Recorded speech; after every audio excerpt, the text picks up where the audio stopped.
agree that this is a better trade agreement for America.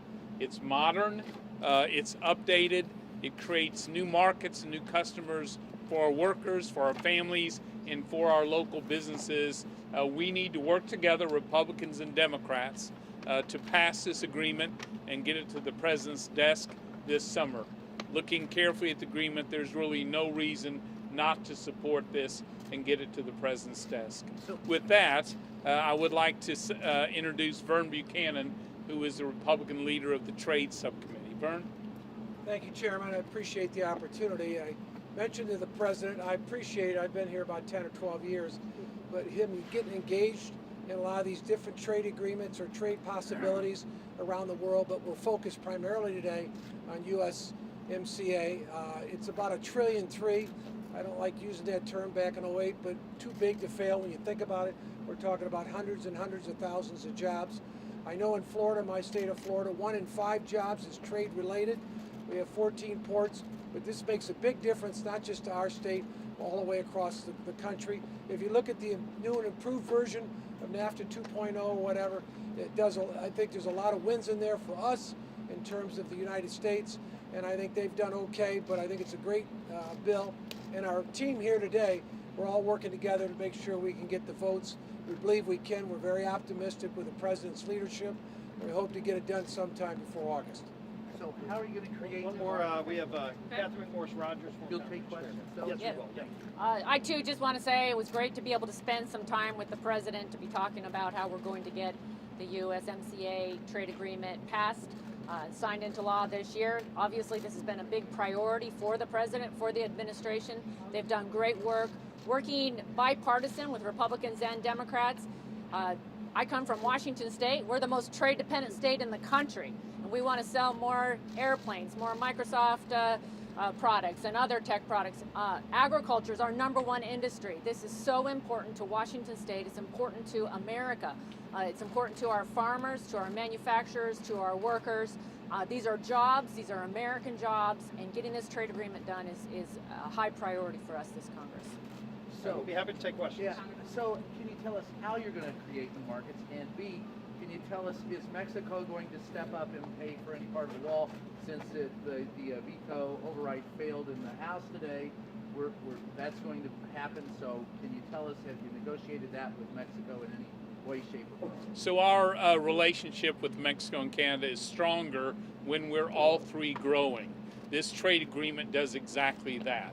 It combines the strengths of these North American countries, allows us to access customers in these other countries, and just as importantly, not only are we able to sell more Made in America products to those customers in Mexico and Canada, but by partnering with them, we're more competitive around the world. So American businesses, manufacturers, tech companies can compete and win anywhere in the world, including here in North America. That's why passage of this agreement is so important. And as for the wall, If I may, yes, sir. but could you answer that? I did ask that. Well, first of all, we're building wall right now, and we've appropriated money that the President's been moving forward on to secure America's border. Did any of the lawmakers press the President on the Section 232 tariffs with Canada and Mexico about the prospect of removing those before Congress would take up this agreement? Well, first of all, there have been a lot of negotiations between Mexico and the United States and Canada on the timing of how to get this moved through. We all want to get this moved through our respective legislative bodies as quickly as possible. And so, let the President continue to lead the negotiations, and he's done a great job with his team, from Ambassador Lighthizer on down, to answer questions that anybody's had, whether it's members of Congress. Obviously in Canada, we've had a lot of negotiations. They've got their own legislative process that they've got to work through in the House of Commons. Does this agreement still get through, though, if those tariffs are in place? Well, you're seeing the tariffs, I think, help create more leverage to get a deal done. Everybody wants to get this done. Canada wants to get this done. Mexico wants to get this done. We want to get this done. So let's just focus on moving it through as quickly as possible. Congressman, obviously you're going to talk trade, but healthcare is another big issue today. The President, for you, for the Democrats, you obviously support the repeal and replacement of the Affordable Care Act. But people like pre-existing conditions. You know that. People like elements of Obamacare. Why push to repeal it when there's no clear plan in place? And how are you not moving that shaky ground? Well, let's first be clear. Obamacare has failed the American people. If you look at healthcare costs, they've been rising dramatically for everybody, including people with pre-existing conditions who in many cases are seeing double-digit increases every single year. Some people have $10,000 deductibles, which makes healthcare unaffordable to them. What we want to do is, and the president said this before himself, we want to, number one, protect people with pre-existing condition. We strongly support that. While we also want to lower premiums. This is the big difference between Republicans and Democrats in Washington. We want a health care plan where families can choose the doctor of their choice from wherever they want to buy a policy. If they want to buy lower premiums from a plan in another state, that ought to be their choice, not Washington bureaucrats' choice. We want to protect people with pre-existing conditions and see lower premiums. Under Obamacare, what we've seen is dramatically higher premiums, so the law's failed people. Ultimately, the courts will decide whether or not it's constitutional. But if it's unconstitutional, we still want to put a system in place that protects people with pre-existing conditions and lowers premiums, which is a big difference we have with Democrats. Democrats are just a winning issue. They point to the midterms as proof of that. Aren't they right? Well, first of all, we support protections of people with pre-existing conditions while focusing on lowering premiums. The big difference we have between Republicans and Democrats right now on a lot of issues, from health care to energy policy to immigration policy, we want people to have more freedom to choose the things that are best for them and their families. Democrats under Pelosi want more government control, so it's freedom versus Washington control over things in their lives. Let families choose. By the way, the people that told you if you like what you have, you can keep it, remember how millions of people lost the plans that they liked and had. So they were misled. They were misled by a lot of things. They were misled about collusion with Russia. So the same people that have been misleading on all those other issues want to try to mislead people on healthcare costs. Those are the same people that promised your costs would go down. People have seen their costs go up. Let's focus on lowering premiums and giving people more control over their life.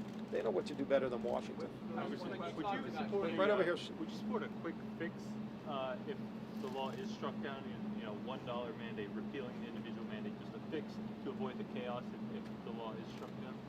Well, again, we focused many times on protecting people with pre-existing conditions, lowering premiums. You haven't seen Democrats being willing to work with us to actually lower health care costs for families, to actually allow families to choose the plan that's best for them, not that's best for Washington. So ultimately, it's about Washington control versus individual freedom. I sign with individual freedom. I sign with Disrespectfully, if the Department of Justice, we know what they're doing right now. So if the courts concur and they say that the Obamacare, the Affordable Care Act, is unconstitutional, for the 28 million people who benefit by the Medicaid expansion or get their health insurance through the exchanges, what happens to them the next day? Well, first of all, you're presuming that the courts are going to do some things. The courts ultimately can do a lot of things with this. The courts can have a phase-out plan of their own. Ultimately, what we would like to see is have families not only have better choices for health care, but have lower premiums and protect people with pre-existing conditions. We've strongly supported those principles. We've actually passed bills to support those principles, and the president's advocated for that as well. Democrats, by the way, have opposed a lot of those measures that let families choose their own health care plans, that focus on lowering health care premiums. They want government control. They don't stop, by the way, at single payer. Now they're talking about Medicare for all. And let's be very clear about what Nancy Pelosi is pushing in the House with Medicare for all. She wants to put about 200 million more people on Medicare, which has already got its own financial problems that we want to fix. We want to save Medicare from bankruptcy. They want to put 200 million people more on it.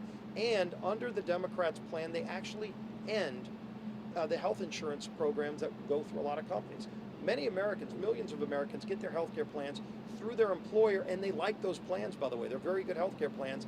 Under Speaker Pelosi's agenda with Medicare for all, they get rid of the healthcare marketplace that millions of Americans get their healthcare from. To be clear though, for those 28 million who do benefit by it, what happens to them the next day? Are you advocating for a phase out, or what do we say to them who are hearing the news today and thinking, what happens to me tomorrow? Well, first of all, it hasn't ended for anybody today. What is happening for families today is that they're seeing double-digit increases, in many cases, in their healthcare premiums. Many of them are seeing unaffordable healthcare because, again, when you have a $10,000 deductible, for a lot of families, that's a direct impediment to being able to access health care.